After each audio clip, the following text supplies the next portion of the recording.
थोड़ा सा एक और चीज कमी रह गई थी। हम स्कूल तक गए, 12वीं तक के बच्चों को कुछ ना कुछ बेटियों को दे रहे हैं। 18 से लेके 20 साल तक की बच्ची छूट गई थी। और अब हम बहुत जल्द 2-3 दिन के अंदर और संभवतः अभी सरकार आपके द्वार के अंदर में भी 18 से 20 साल की बच्चियों को सम्मान योजना में जोड़ने का काम किया जाएगा। संकल्पित है और देखिए किस तरह से उल्टा हो रहा है। अब तक आप माननीय मुख्यमंत्री जी पर पुष्प वर्षा कर रहे थे और अब स्वयं माननीय मुख्यमंत्री जी अपनी बहनों पर पुष्प वर्षा कर रहे हैं। 2-2.5 साल के बाद कोरोना का बादल छटने लगा। जब हम काम करना शुरू किया तो हमारे विपक्ष का लोग, ये भारतीय जनता पार्टी का लोग मेरा टांग खींचना शुरू कर दिया, हम पर झूठा आरोप लगाना शुरू कर दिया। 2 साल तक ईडी सीबीआई करता रहा। जब आखिरकार नहीं सका तो जबरदस्ती जेल के अंदर में भी डाल दिया हमको 5-6 महीना तक। लेकिन सच तो सच है, पानी में पैखाना करने से क्या पैखाना डूबता है क्या? फिर बाहर आ जाता है। यही गंदगी इन लोगों ने फैलाया और आखिरकार आप लोग का प्यार, आप लोग का आशीर्वाद से आज हम फिर आपके सामने आके खड़े हैं। कोई ऐसा समस्या नहीं जिसका समाधान नहीं निकले, बशर्ते उस समस्या का समाधान निकालने का ईमानदार प्रयास होना चाहिए। हमारे विधायकों ने, हमारे कार्यकर्ताओं ने, हमारे पदाधिकारियों ने, मुखियाओं ने, जिला परिषदों ने हमें कहा, मुख्यमंत्री जी ये बहुत अच्छा आपने काम किया कि सर्वजन पेंशन लागू किया, थोड़ा इसमें और विचार होता तो थोड़ा और बुजुर्ग लोग को पेंशन मिलता। तो हमने पूछा क्या हुआ भाई? तो बोला थोड़ा सा उम्र सीमा को फिर से एक बार देखा जाता तो और अच्छा होता। तब हमको पता चला, हम भी विधायक हैं, हमारे विधानसभा में भी ये समस्या हमारे कार्यकर्ताओं ने भी बताया और भी राज्य के अलग अलग क्षेत्रों से सांसदों ने, विधायकों ने बताया। बात तो सही है, उस समय सरकार का खजाना भी बहुत अच्छा ठीक नहीं था, लेकिन फिर भी हमने ईमानदारी से प्रयास किया, उस कानून में एक बदलाव किया कि महिलाओं में जो 60 साल हमने लगाया उस 60 साल को भी घटा करके 50 साल कर दिया।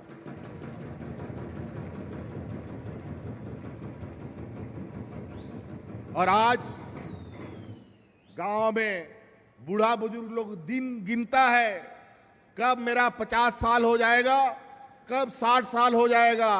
अब दलाल का चक्कर नहीं, सीधा उम्र का कार्ड लेके जाओ, अपना वोटर कार्ड, आधार कार्ड लेके जाओ। बीडीओ सीओ का अनिवार्य है कि आपका वृद्धा पेंशन का कार्ड बनाना है। जो इसमें कोताही करेगा वो सीधा बर्खास्त। इसलिए आज के दिन में दिया लगा करके, टॉर्च लगा करके भी बूढ़ा बुजुर्ग को बिना पेंशन का आप गांव में नहीं पाएंगे। उसके बाद हम लोगों ने कदम आगे बढ़ाया, हमारे आने वाली पीढ़ी को संभालने वाली हमारी बच्चियों के बारे में। गांव देहात में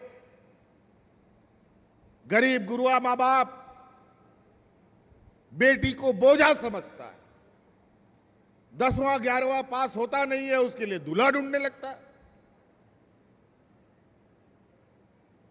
और जल्दी से शादी ब्याह करके घर से भगा देता है, जाओ ससुराल का बोझा बनो। अब आप लोग चिंता मत कीजिए, आप इस राज्य की बच्चियों का बेहतर भविष्य के लिए अब सरकार उनके साथ खड़ी होने जा रही है।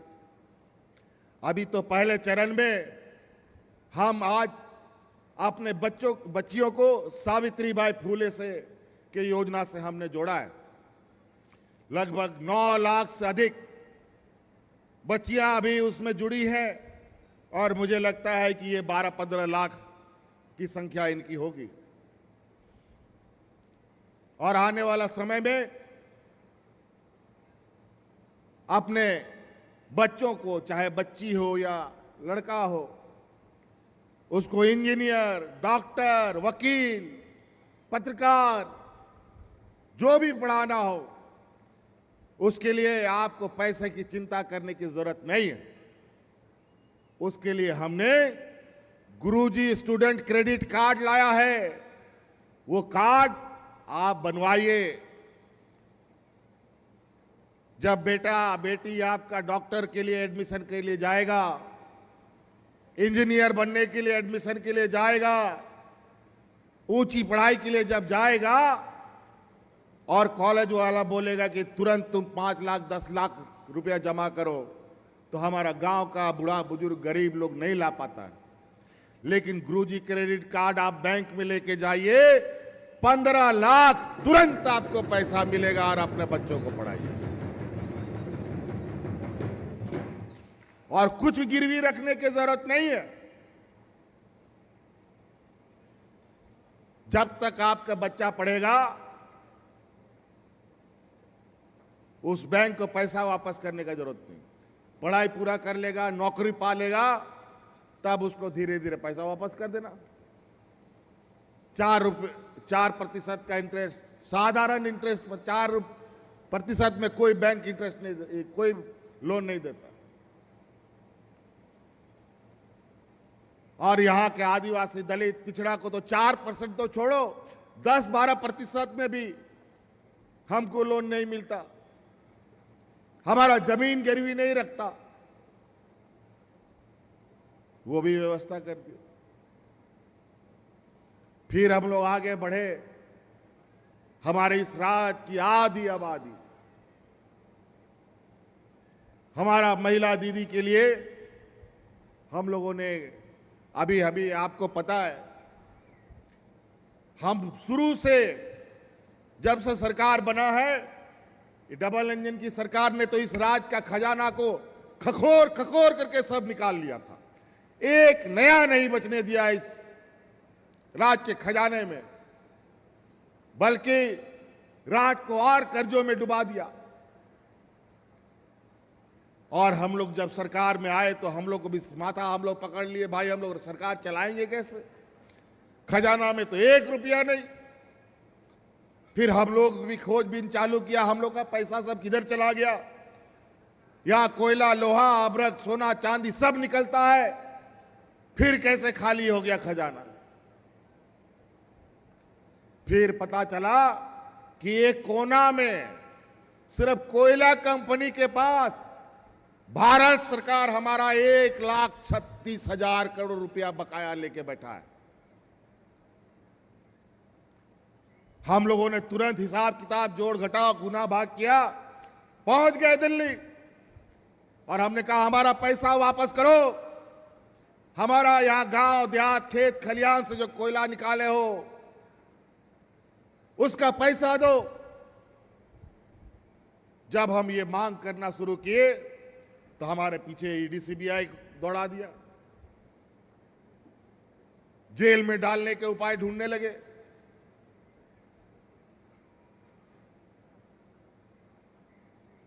थोड़ा बहुत पैसा दिया, उसके बाद वो पैसा भी बंद। और आखिरकार अभी हाल फिलहाल में सुप्रीम कोर्ट ने ऑर्डर दिया है कि इस खनन कंपनियों से राज्य सरकार पैसा तस्वीर कर सकती है, जो हम पहले से मांग कर रहे थे। जैसे सुप्रीम कोर्ट का ये आदेश आया तो हमने कहा अब हम अपना काम तेजी से करेंगे और उसका पहला पड़ाव में इस राज्य की आधी आबादी जो महिलाएं हैं उसको 21 साल से 50 साल तक के लिए हर साल 12,000 देने का निर्णय हमने किया।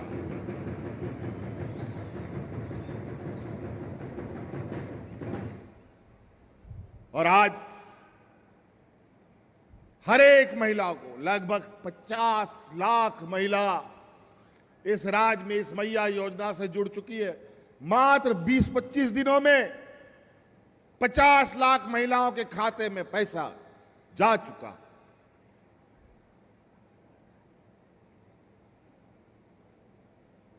अभी जो भी आज जिसका 21 साल हो जाएगा उसको आज पेंशन मिल जाएगा, जो कल 21 साल की हो जाएगी उसको मिल जाएगा, और जब 50 साल के ऊपर हो जाएगा तो वृद्धा पेंशन तो मिलवे करेगा। और इस राज्य की बच्चियों को पैदा होने से लेके उसके मरने तक हम कुछ ना कुछ देने का हम लोगों ने संकल्प लिया है। अब महिलाएं बोझा नहीं बनेंगी। महिलाओं को पढ़ाइए, लिखाइए, काबिल बनाइए। और आज हमारे अनपढ़ होने का, गांव देहात में पढ़ा लिखा नहीं होने का लोग फायदा उठाते हैं, हमें बेवकूफ बनाते हैं, और जो थोड़ा बहुत बोलने का ताकत रखता है उसको जेल में डाल देता है। आज अनेक गरीब गुरुआओं की आवाज उठाने वाला लोगों को जेल में डाल दिया जा रहा है। हम मुख्यमंत्री मैया योजना इसलिए नहीं लाया है कि आपको 1,000 रुपये और 12,000 रुपये साल का दें। आने वाला 5 साल के अंदर आपके हर एक घर में हम 1-1 लाख रुपया पहुंचाएंगे। वो कैसे पहुंचाएंगे वो मेरा जिम्मेवारी। और ये पैसा देने के पीछे मेरा मनसा ये नहीं है। ये लोग बोलते हैं वोट बैंक के लिए पैसा बांट रहा है। हमें पता है कि हमारे गांव के लोगों को क्या चाहिए। आज के दिन में भी हमारे गांव देहात में लाखों परिवार ऐसे हैं जो अपना घर चलाने के लिए अगल बगल महाजनों से कर्जा लेते हैं। कर्जा लेकर के अपना बाल बच्चा को पढ़ाई कराता है, इलाज करवाता है, घर भी चलाता है। लेकिन आने वाला समय में 5 साल के अंदर हम आपको ऐसी मजबूत करेंगे कि किसी के सामने आपका परिवार हाथ नहीं फैलाएगा। आखिरी में एक बहुत महत्वपूर्ण बात कहने जा रहे हैं, ध्यान से सुनिएगा। हमारी माताएं बहनें आप ही लोगों के लिए है। अभी जब ये कार्यक्रम चल रहा था, इस कार्यक्रम के दौरान मुझे फिर से ये आवाज हमारे गांव से उठ के आई है कि हम लोगों ने 21 साल से लेकर के 50 साल 49 साल तक की महिलाओं को मैया सम्मान योजना से जोड़ा है। लेकिन इसमें हमने पहले कहा ना कि बेटी के जन्म से लेकर मृत्यु तक कुछ ना कुछ हम देंगे आपको। इसमें थोड़ा सा एक और चीज कमी रह गई थी। हम स्कूल तक गए, 12वीं तक के बच्चों को कुछ ना कुछ बेटियों को दे रहे हैं। 18 से लेके 20 साल तक की बच्ची छूट गई थी। और अब हम बहुत जल्द 2-3 दिन के अंदर, और संभवतः अभी सरकार आपके द्वार के अंदर में भी 18 से 20 साल की बच्चियों को सम्मान योजना में जोड़ने का काम किया जाएगा। अब जो हम लोगों ने 21 साल से शुरू किया है उसको अब हम लोग 18, 19, 20 से शुरू करेंगे, ताकि हमारी कोई भी बच्चियां ना बचे, कोई भी महिलाएं ना बचे। तो इसलिए अब घर में जो बेटी 18 साल की हो गई, जो 19 साल की हो गई, अभी तो हम घोषणा कर रहे हैं, अब इसको कानूनी अमली जामा पहनाएंगे। लेकिन सरकार आपके द्वार अभी जो चल रहा है उसमें उन बच्चियों का भी फॉर्म भरवाइएगा, उसका भी हम डाटा एंट्री करके रखेंगे। जैसे ही हम कानून बनाएंगे उनके खाता में भी हम पैसा डाल देंगे। तो इसलिए सड़क, पुल, पुलिया के विषय में बहुत ज्यादा नहीं कहेंगे। आप लोग देख रहे हैं सड़क, पुल, पुलिया तो बन ही रहा है। मॉडल स्कूल बनिए रहा है। हमारे बच्चों के लिए अच्छी पढ़ाई व्यवस्था कैसे हो, ये भी हम कर रहे हैं। हमारे प्रखंड स्तर पर हमारा ट्रेनिंग कोचिंग चल रहा है और उस ट्रेनिंग कोचिंग में आने जाने का खर्चा भी राज्य सरकार भत्ता दे रही है हमारे नौजवानों को। तो आप लोग भी हुनरमंद बनिए, पढ़ाई के क्षेत्र से आगे बढ़ना है उस माध्यम से बढ़िए।